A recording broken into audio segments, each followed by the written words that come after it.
તેમને શ્રી ગોવર્ધનધરે બ્રહ્મ સંબંધ કરાવવાની આજ્ઞા વેળા શ્રીમદાચાર્યના ચરણમાં ભાવ પ્રકાશે સ્થાપવા માટે એ શ્રી આચાર્યજીના દ્વાદશંગ રૂપ સ્વરૂપાત્મક થયા.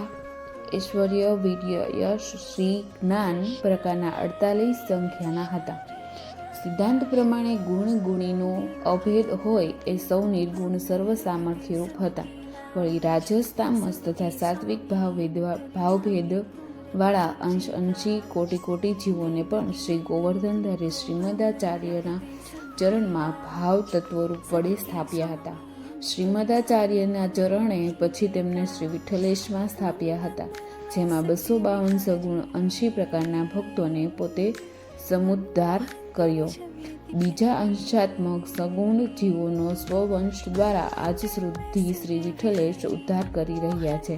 શ્રીમદાચાર્ય ચરણમાં રહેલા આ લીલાસ્થા આધિદૈવિક સ્વરૂપો અંગરસ હોય તથા અંગના ધર્મરૂપ રસના આસનો હોવાથી તે અંગના આસનના ભાવરૂપ પણ છે.